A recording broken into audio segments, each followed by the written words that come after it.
Psychologists use this strategy not because it is flashy, dramatic, or easy to explain in a sentence, but because it quietly rewires the way a human mind relates to itself, to time, and to reality. And once it takes hold, thinking never returns to its original shape, because the strategy does not add new thoughts. It changes the position from which thoughts are observed, and that single shift alters everything downstream. Most people believe their thoughts are who they are, that the voice in their head is the self-speaking truth. But psychologists discovered long ago that this belief is the root of most emotional suffering, because the mind was never designed to be a narrator of truth.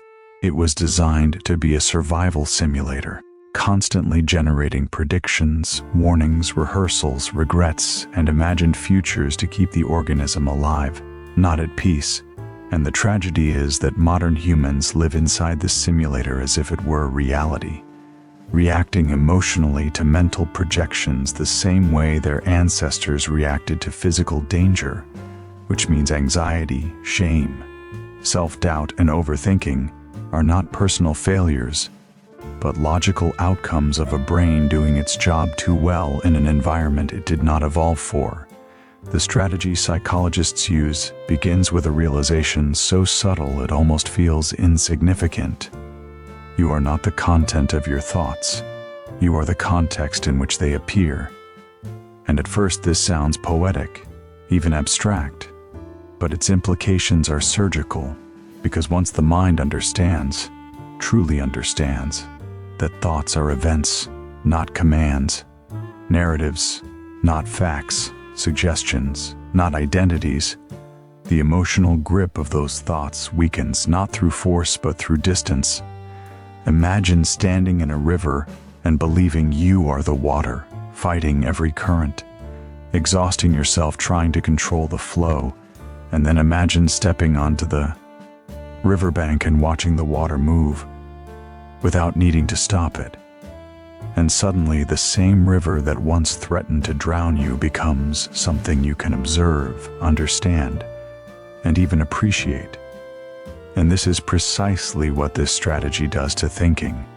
It moves you from immersion to observation, from identification to awareness.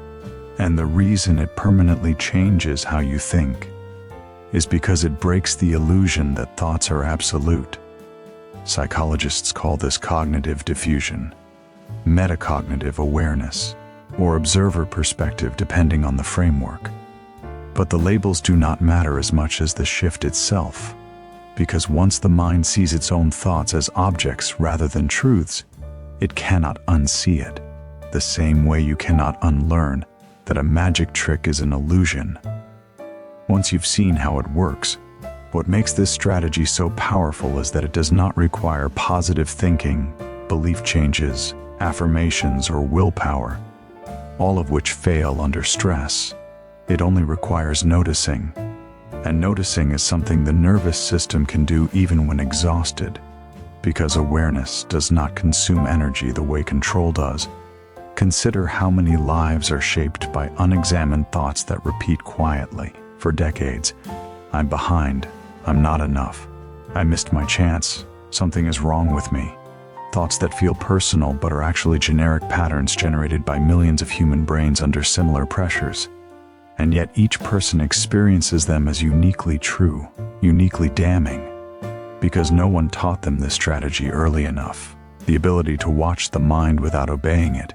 When psychologists guide someone into this perspective for the first time, there is often a pause, a silence, a strange relief, because for the first time, the person is not inside the storm trying to argue with the thunder. They are outside it, watching it pass, and in that moment, something irreversible happens.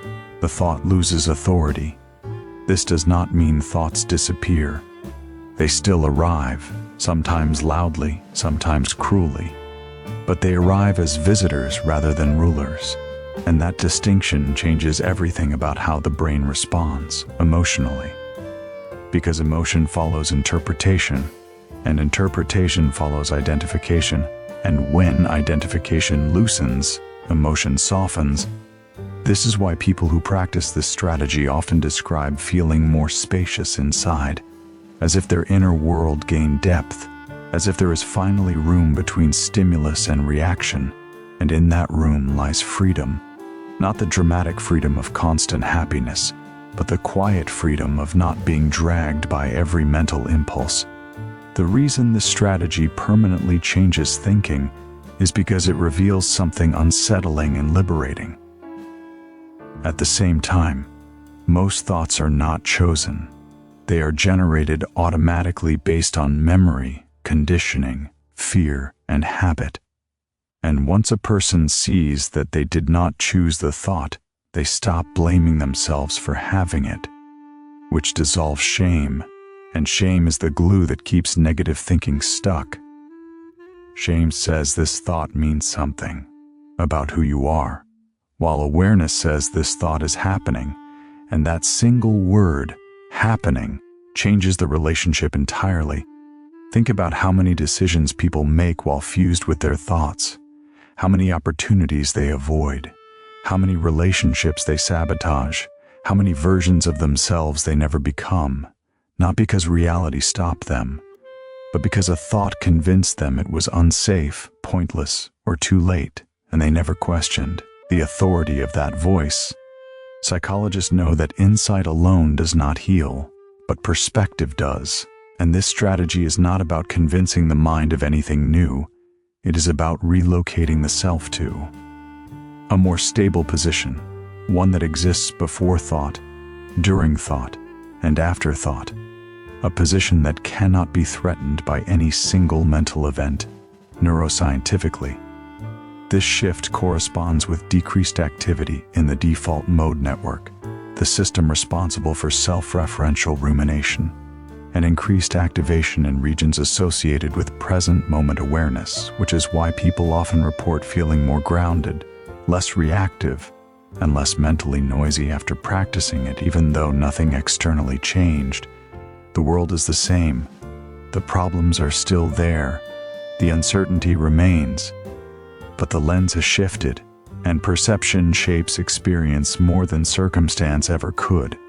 What makes this strategy quietly revolutionary is that it does not promise control over thoughts, only freedom from their tyranny, and control was never the goal, because trying to control the mind often strengthens the very patterns one wants to escape, creating an internal power struggle the brain always wins. Instead, this approach removes the battlefield altogether, allowing thoughts to arise and dissolve without resistance, which paradoxically reduces their intensity, because what the mind resists, it repeats, and what it is allowed to pass, it releases over time. This changes thinking not by force, but by exposure. As the brain learns through experience that thoughts are survivable, temporary, and often inaccurate, and learning through experience is the only kind the nervous system truly trusts, people often ask why this strategy feels permanent, why once they get it, they cannot go back to thinking the same way. And the answer is simple. Awareness is irreversible. You cannot unknow that you are watching your thoughts once you realize you are the watcher, just as you cannot forget the sensation of breathing once you notice it consciously, even if you stop paying attention. Something fundamental has shifted.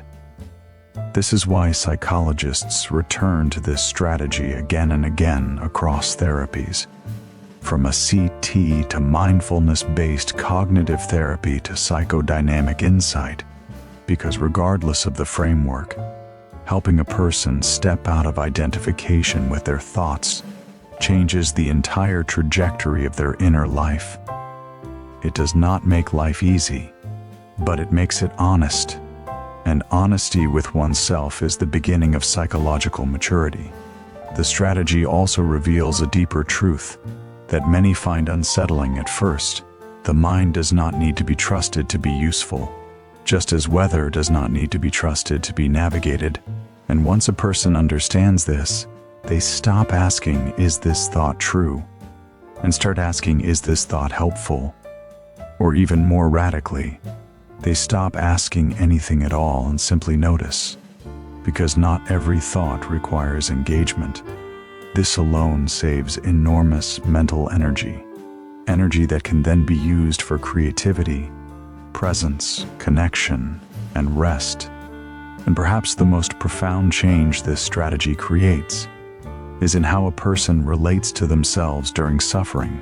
Because instead of drowning in the story of pain, they can hold it with awareness, and pain held with awareness becomes information, not identity. Psychologists know that healing does not come from eliminating pain, but from changing the relationship to it. And this strategy does exactly that, quietly, patiently, without drama.